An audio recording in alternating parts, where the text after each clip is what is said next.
Hello everybody, welcome back to That Fiction Life. Rebecca by Daphne du Maurier was recently adapted by Netflix, and this adaptation made a few crucial changes to the original ending that I will be going through today. The overall story follows a girl who becomes very infatuated with a certain Maxim de Winter. They have a whirlwind romance and they decide to marry. Now Maxim takes the new Mrs. de Winter to his estate in Manderley, and his ex-wife, who died only a year beforehand, is seemingly interrupting their relationship without even being there. Now this is one of the most unique thrillers that I have ever come across, and so I was very excited to see how this movie would adapt it. You can expect lots of spoilers in this video, as we will be going through both of the endings and comparing the key differences. So without further ado, let's begin. So we'll be going through the plot from the moment where Rebecca's body is pulled up with her boat. Now the way this discovery is approached in the book, we don't know that it's Rebecca's body for a little while. Immediately it is assumed that she had some sort of companion that no one knew about, whereas in the film, within the next scene, we already know who it is. Point number 2 is the inquest. In the book, there are a number of witnesses questioned, which means that everything appears to be going in Maxim's favor. No one is questioning Maxim's integrity until the final witness, which is the boat maker. He is the one that actually checked Mrs. de Winter's boat, and he claims that there is no possible way that anything could have happened. It couldn't have drowned on its own in the reported weather conditions. You truly don't know the exact outcome of the case, as Mrs. de Winter herself leaves the court at this point in time, as after Maxim notices that she is about to faint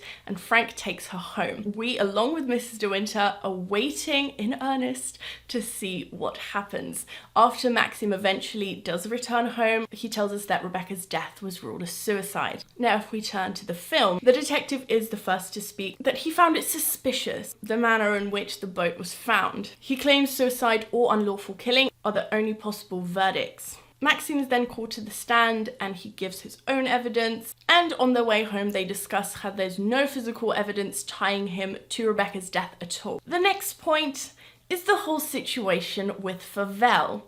In the book, Fauvel shows up at the de Winter's house and shows them the letter that Rebecca wrote to him. He threatens to share it with the police unless they pay him a yearly allowance for his silence. Frank is present in this scene and he urges Maxim to consider the offer. However, he calls the magistrate to come to Manderley at once. The magistrate doesn't take Fauvel's accusation seriously, as he is coming across as very unhinged. He has had a lot to drink, until he proposes to bring forward a witness from the fateful night, who is Ben. He's also unable to corroborate his story, and so they call on Mrs. Danvers to provide Rebecca's diaries, which state that she met with someone called Baker on the night that she died. Now, after they learn that he is a doctor, the de Winters are locked in their room for the night so they cannot flee. This whole sequence almost felt like a domino effect of all this evidence seemingly turning up, but it gets shut down and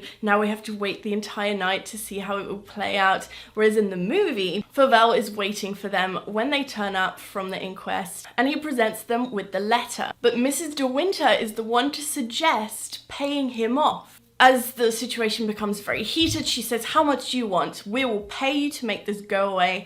And Maxim rushes to call the police, but Fauvel says that he may be hanged if he is convicted, so it's in his best interest to keep quiet. So this particularly was very different, because I think that had an effect on the rest of the plot quite heavily, as the next day, which is the next point we're going to discuss, in the book they find the doctor together. They all travel down to London, and after he informs them that Rebecca was in fact ill and that was her reasoning for seeing him privately, this negates Fauvel's story that Maxim had anything to do with her death. There was something very offbeat about this, because it really played into the fact that the de Winters are very powerful people and they can just have a magistrate come to their house and deal with something very serious privately. And I think it's an interesting exploration of how privilege can be used in this way, because very clearly the magistrate is on Maxim's side. Now, conversely, in the film, Mrs. Danvers testifies that she has heard about the note written to Fauvel, and it is revealed that Maxim offered money to Fauvel to keep quiet. It is also said that Rebecca may be pregnant with Fauvel's child,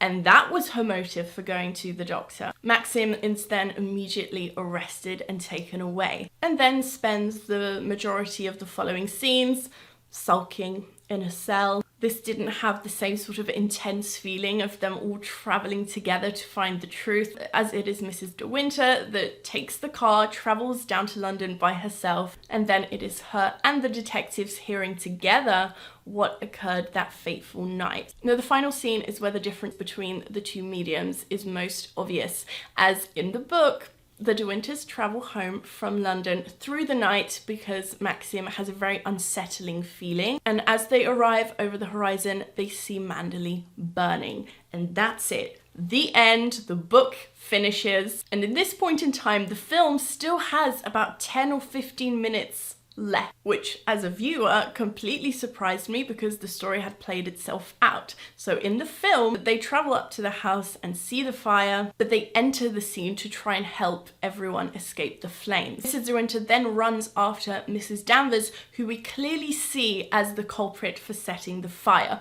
We see the match lit, we see the sinister look on her face, as she looks downright proud of herself. That did not occur in the book. So Mrs. de Winter finds Mrs. Danvers at the cliff edge where the cottage is, and Mrs. Danvers jumps after confirming that she was in love with Rebecca. Mrs. de Winter then wakes up from this nightmare, taking us full circle from the very first line in the film. Last night I dreamt I went to Manderley again. We learn that the De Winters are living in Cairo temporarily as they look for a new permanent home. Now, the final shot is Mrs. de Winter looking dead straight into the camera. Both endings are effective in different ways, I would say. The book leaves you hanging and you almost don't believe that it's over. The film does, however, give us that full circle moment from the beginning to the end. The novel's ending felt more like a performance. It felt very meticulously planned out. All these curveballs that keep being thrown at the De Winters, they dodge each bullet. And the film does rush through all of these aspects, but arguably it does give us a more concrete ending. It's a subjective view as to which ending you found more satisfying, so definitely do let me know in the comments which one you thought was better. There was something very special about the abruptness of the book ending. The latter felt more like a romance. I thought the first part of the film was actually great, as the novel was very descriptive at that point. It didn't allow us to fully experience their courtship, but I think the ending needed more detail. There was definitely scope for them here, I think, to delve more into Rebecca's character, perhaps even introduce her to us, as with a movie you can flesh out characters that the protagonists may not even have met. With the book version, you're more tuned into the eerie and gothic aspects. It's generally a more sinister tone when you're reading, whereas the ending with the film is more of a trick and an instantaneous deceit, because you're lured in with this captivating romance and you're rooting for them, then you're thrown that bombshell twist and it uproots the whole relationship. You're already heavily invested and then you're having to have a moral crisis over the ending.